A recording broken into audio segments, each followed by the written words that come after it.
And after the checkered flag in Indy, the motorsports world's attention will turn to Charlotte Motor Speedway and NASCAR's Coca-Cola 600.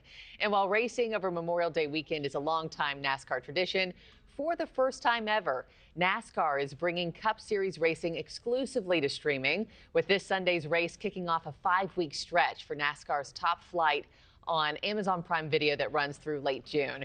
For more on this, let me now bring in NASCAR Cup Series driver himself, Chase Briscoe. Chase, welcome back to the show. Thank you.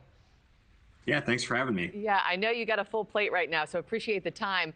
I want to talk about Sunday's race, but first, let's talk about the move to Prime Video. I mean, that marks a monumental change for NASCAR and racing fans.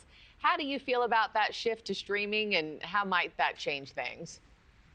Yeah, it's definitely interesting. That's something that we've never done before, is just be exclusively on a streaming platform. But to do it, on one as big as Amazon Prime, I think is going to be really exciting for our sport and our industry. We've kind of been able to see obviously what they've been able to do at the NFL and just how their broadcast is so much different than kind of the cable networks. So it'll be interesting to see kind of what they do with ours. I know they have a lot of stuff planned for pre-race and post-race, and yeah, I'm excited. It's going to be very, I think, fun to kind of see their perspective on how to cover our sport, and it'll be a fun 5 weeks for sure. Yeah, it's fun. It's a big deal to make that switch. Okay, now let's talk about the race, the Coca-Cola 600. You're coming off back-to-back top 10 finishes. What's it going to take to get you into that victory lane on Sunday, you think? Well, it's going to take 600 good miles. It's our longest race of the year, obviously, with 600 miles. So, yeah, that race goes in so many waves. We start in the daytime, into the nighttime, so your car's constantly changing throughout the race.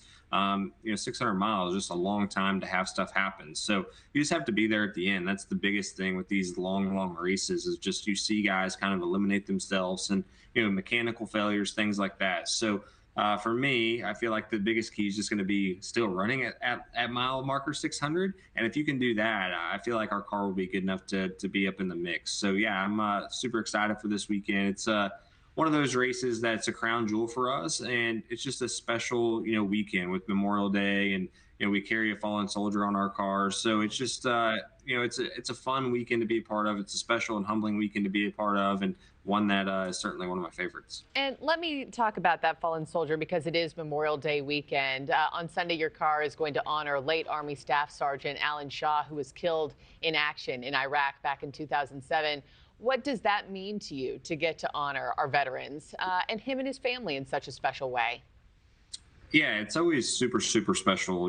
Every Coke 600, we do have a fallen soldier on our car. Every driver in the field will have one, whether it's a personal tie to you or your sponsor or whatever. But the special thing, I think, is the families all come to the racetrack. So you get to meet the family, you get to learn about your soldier, and you kind of carry that weight on your shoulder all throughout the race. And you want to give them a great experience and that fallen soldier a great ride on the car, right? So yeah, it's a humbling weekend, like I said, and certainly a special one, and hopefully can get Alan Shaw in victory lane. Yeah, a profound moment for you and for his family and everybody watching. Now, Memorial Day, it's big for racing, obviously, but it's not just about that. It's about grilling too. I gotta ask, somebody told me that you have never had a hot dog, Chase Briscoe. Is that accurate information? Yeah, it is accurate information. I'm super picky for whatever reason. So yeah, I don't know why. I've just never had a hot dog. Like I don't know why that is. It doesn't look appealing to you, or? Yeah, I don't know. I've just always been super picky, and that was one of those things that I just never really had the urge to try, and I would always just get a cheeseburger instead. So yeah, I don't know why that is, but I've made it this long, so I don't know if I'm going to change it now. Thank you for watching. Subscribe below and download our NewsNation app right now on your phone, and you will get fact-based, unbiased news for all Americans.